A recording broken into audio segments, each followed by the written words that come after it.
Hey guys, Justin here. Today we're looking at the Thermarest Neoair Xlite sleeping pad.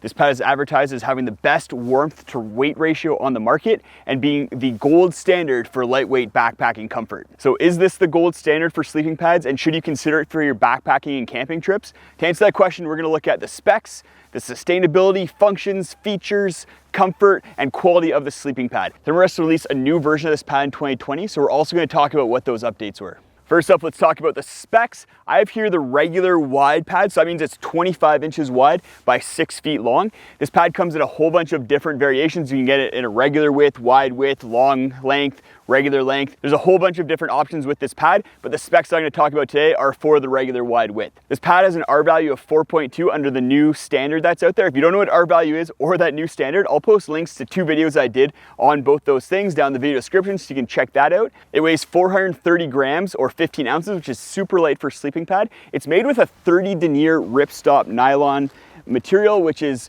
pretty durable but not super durable, and that's where it gets a lot of its weight savings from.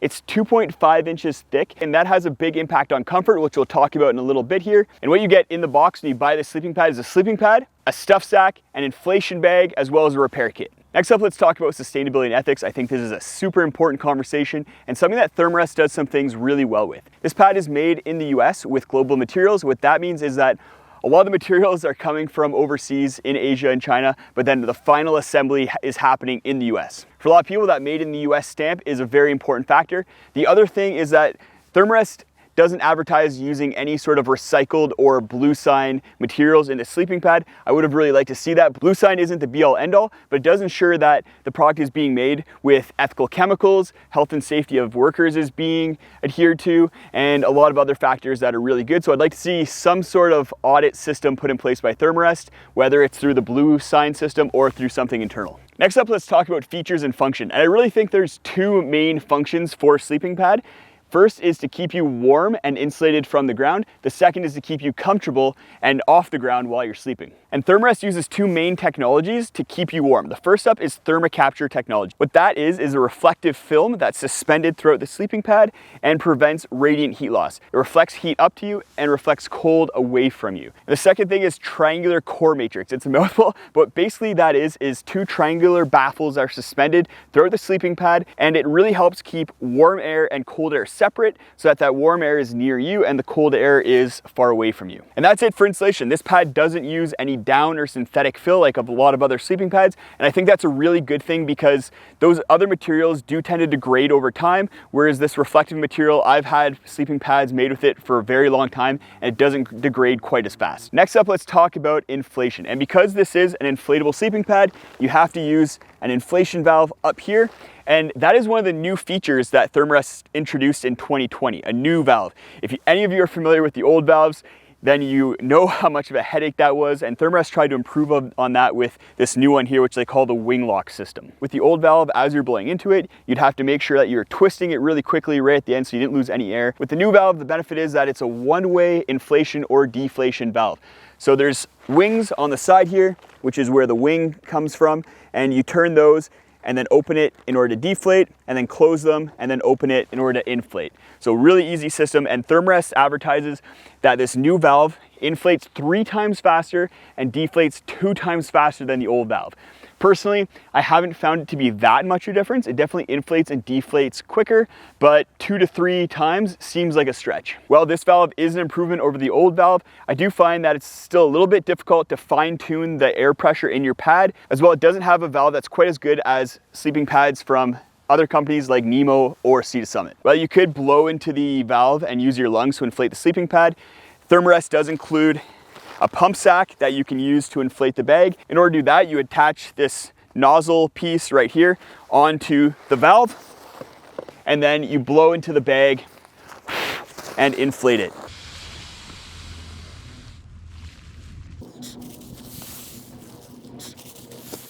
The problem is if you're in any sort of awkward position like you would be in a tent, then the inflation bag is prone to popping off of the valve while you're trying to inflate it. It doesn't have a very good attachment to here. It just is attached with little grooves, but if you pull on it just a little bit, it pops off. And I've been trying to inflate the bag and then it just pops off, and that's super annoying because you have to reattach it Luckily, you don't lose a whole bunch of air when that happens. Like I said, with that valve, it's supposed to deflate twice as fast. I've always found Thermarest Neoairs to be a little bit difficult for deflation, and this Xlite is no different. I think a big part of that is that triangular core matrix that helps with your insulation. It just prevents air from moving freely through the pad quite as much. So it is a trade-off. It keeps you warmer and has that benefit of providing a great warmth to weight ratio, but also makes deflation a bit of a pain, and then also folding up the sleeping pad once you're done with it. Next up, let's talk about comfort, another one of the main functions of a sleeping pad.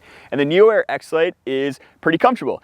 As far as warmth goes, this is a super warm sleeping pad. With that 4.2 R value, it keeps me warm down to about 20 degrees Fahrenheit. I'm probably an average sleeper, so that's quite good. And I'm able to take this into fall seasons and spring seasons, those shoulder seasons, a little bit better than some of my other sleeping pads that have R values within the 3 range. If you have one of the older Xlites that has the older valve on it, then you may be looking at an R value that is in that 3 range.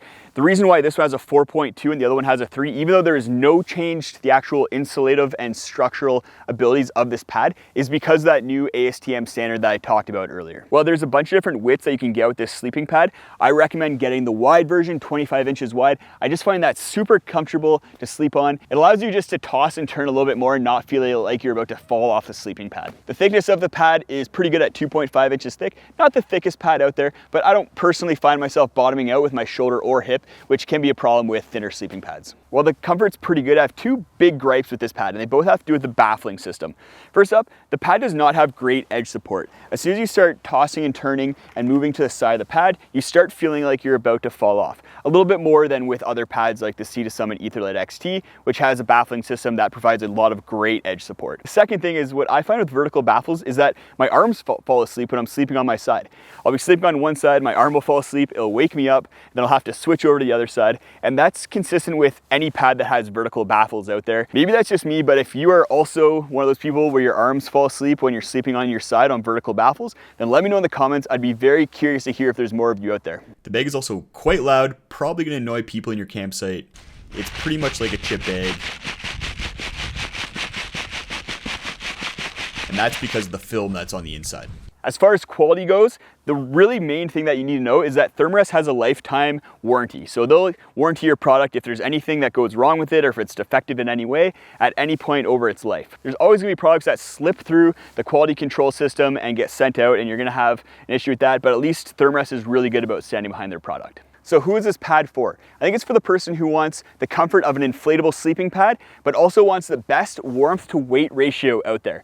Personally, I use this pad mostly in the shoulder season when it's spring or fall and I'm not quite using my winter pads yet, but it's a little bit too cold for my more comfortable summer pads. It's also part of my ultralight kit. When I'm going ultralight, I bring this pad because it is the lightest pad that I own. If you're interested in my full ultralight kit, which this pad is a part of, I'll post a link to that right up there and you can check that out. Just know that if you do pick up this pad because you kind of fit in that category that I just listed, you're sacrificing a little bit of ease of use as well as comfort in order to achieve that warmth and weight. That's it. Thanks for watching, guys, and we'll see you next time.